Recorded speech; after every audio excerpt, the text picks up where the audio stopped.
Estamos no Junho Vermelho, o mês de conscientização para a doação de sangue. Uma simples atitude que pode salvar muitas vidas. Você já doou alguma vez? Não? Então a gente explica para você agora como se tornar um doador voluntário. A reportagem é de Evne Araújo. Desde 2019, sempre que pode, a designer Emanuela Gouveia tira um tempinho para fazer o bem. É a consciência de ajudar o próximo, né? Porque tem várias pessoas que precisam e a gente sabe que a doação nem sempre condiz com a realidade da necessidade, né? E aí eu vim doar, vim fazer a minha parte. Uma pessoa adulta tem, em média, 5 litros de sangue. Em uma doação, são coletados, no máximo, 450 ml. Cada voluntário que doa é capaz de salvar até 4 vidas. O principal local de doação de sangue no Distrito Federal é a Fundação Hemocentro de Brasília. Por dia, são coletadas cerca de 170 bolsas de sangue. Quem é O negativo é chamado de doador universal, já que o sangue desse tipo é compatível com qualquer pessoa. Mas todos os tipos sanguíneos são importantes para atender a demanda. Afinal, vários hospitais são abastecidos pelo Hemocentro. Segundo a gerente de captação de doadores do Hemocentro da capital do país, Kelly Barbie, este mês é uma das épocas do ano em que os estoques estão mais baixos nos bancos de sangue de todo o país. Por isso, a importância da campanha Junho Vermelho. Primeiro de tudo é lembrar que não existe um substituto natural para o sangue, ele é um insumo essencialmente humano. Então nós dependemos de vocês, dos cidadãos, para coletar o sangue e para transfundir nos pacientes de acordo com a necessidade deles. Muitas doenças, a pessoa só consegue ter uma sobrevida ou mesmo garantir a sua vida por meio de uma transfusão. Para doar é preciso estar em boas condições de saúde, ter idade entre 18 e 69 anos, pesar no mínimo 50 quilos, ter dormido pelo menos 6 horas antes da doação, não ter ingerido bebidas alcoólicas nas 12 horas anteriores à coleta e não fumar pelo menos 2 horas antes do procedimento. Atualmente, para incentivar os doadores, a lei brasileira dá direito à dispensa do ponto no dia da doação de sangue para o servidor público civil, de autarquia ou militar. E a CLT prevê que o empregado pode deixar de comparecer ao serviço sem prejuízo do salário uma vez por ano, em caso de doação voluntária de sangue devidamente comprovada. Emanuela Gouveia confessa que colocou na agenda a rotina de doar sangue. A regularidade para as mulheres é a cada 4 meses para doar. Então, sempre que a minha saúde permite, que eu não estou com sintomas gripais, eu não estou com nenhum problema que me impede, eu venho e dou. Que bacana, fica o exemplo aí, né? Bom, para a gente repercutir agora o assunto, falar sobre as questões jurídicas que envolvem a doação de sangue, eu converso ao vivo de forma remota com a presidente da Comissão de Direito da Saúde da OAB-DF, Alexandra Moreski. Doutora Alexandra, seja bem-vinda, boa tarde.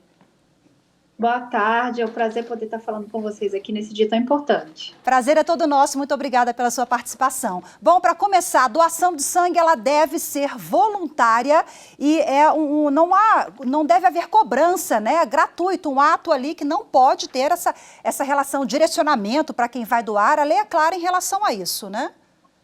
É bem importante a gente trazer essa informação que não existe cobrança. Fora do país, né, a gente tem algumas questões diferentes. Lá você pode vender o seu sangue, você pode participar de pesquisas e receber. No Brasil, isso não é permitido. Então, a doação de sangue aqui no Brasil, ela é voluntária, gratuita e não direcionada. Então, você vai voluntariamente, né? Então você vai lá, se cadastra, faz toda a pré-triagem, como foi bem explicado na reportagem, verifica suas condições de saúde para fazer essa doação gratuitamente.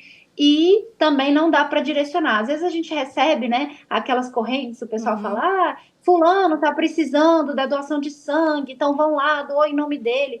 esse sangue que é doado, ele não vai diretamente para esse paciente, até porque o sangue ele demora um tempo para ser processado, para ele poder ser utilizado, ele vai ser testado e etc. Mas ele é utilizado para repor os estoques que aquele paciente utilizou. E não necessariamente precisa ser do fator, do tipo sanguíneo e do fator daquele paciente, porque a ideia é fazer exatamente esse ato de voluntariado, né? Então, já que eu utilizei, a minha rede, né, de amigos e as pessoas que me conhecem fazem essa reposição dos estoques para que outras pessoas possam vir a utilizar, ou até mesmo no futuro eu utilizar aquela bolsa de sangue. Lembrando que uma única bolsa de sangue, ela pode atender até 6 pessoas, então não é só, a bolsa de sangue não é para uma única pessoa. Olha só, então a gente está falando aí em salvar até 6 vidas, dependendo da situação daquele estado de saúde, né? Doutora, nós mostramos há pouco na reportagem o trabalho da Fundação Hemocentro de Brasília.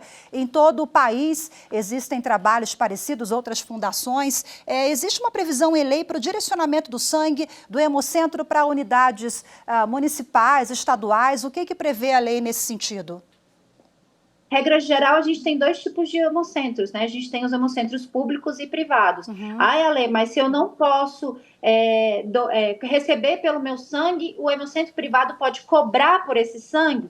Não é assim que funciona. O sangue doado voluntário e gratuitamente, ele não é cobrado, ele não é monetizado, ainda que utilizado na rede privada. O que é cobrado na rede privada são a estrutura e os insumos que são utilizados para a produção, né, e para que aquele sangue fique próprio para utilização. No caso da rede pública, não tem cobrança nenhuma, porque na rede pública a gente tem a questão do subsídio vinculado ao SUS.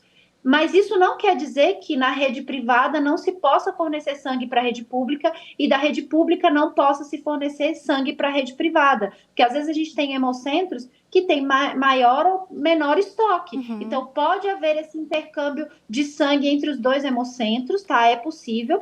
E quando esse sangue sai da rede pública para a rede privada, a rede privada, ela faz esse ressarcimento ao SUS dos custos que o SUS teve, já que essa rede privada vai fazer essa cobrança, né, entre várias aspas, desse sangue que vai ser utilizado ali nessa rede privada. Então é bom a gente entender que o sangue em si, ele não é cobrado, tá? Não existe precificação sobre esse sangue doado. Perfeito. Doutora, agora vamos para uma questão sensível.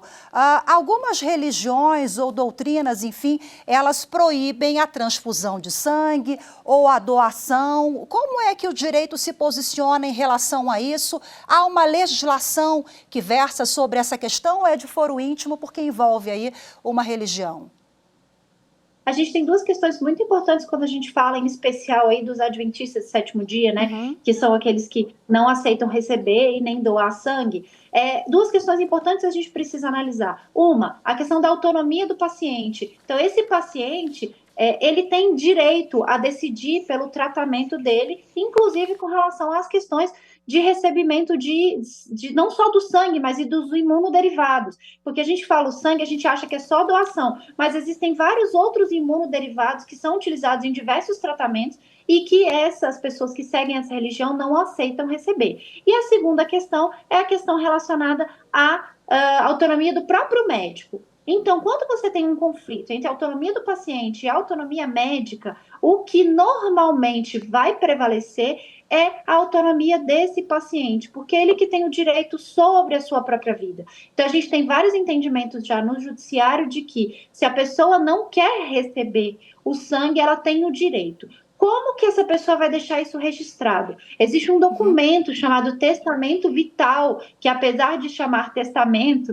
não quer dizer que é utilizado pós-mortem. Esse testamento vital consta todas as informações que esse paciente quer, inclusive se ele não quer ser ressuscitado, por exemplo, não quer receber as manobras após a morte, ele não quer ser entubado, e todas essas questões precisam ser respeitadas pelo médico. Lógico que a gente vai chegar sempre naquele conflito bioético de salva a vida desse paciente ou respeita essa autonomia e segue o testamento vital. Normalmente, quando se tem esse tipo de conflito, se busca o judiciário para a solução dele. Regra geral, a autonomia do paciente é a que vem prevalecendo sobre isso. Afinal, apesar de no nosso país a gente não ter legislação específica determinando que é obrigação do médico salvar aquela vida, ele acaba tendo ali toda a empatia naquele momento, mas a pessoa física ela tem direito, né, a decidir, inclusive pelo qual tratamento ela quer seguir ou não quer seguir também. Esse tema realmente é muito complexo, envolve tanta coisa, né? Mas um tema mais simples se você não tem nenhum empecilho em relação à religião, doe sangue, é rápido, fácil, né? Voluntário, um ato de amor. Doutora Alexandra, muito obrigada pela sua participação, pelas suas reflexões todas aqui conosco hoje. Boa tarde, viu? Até a próxima. Boa tarde, eu que agradeço. Até a próxima.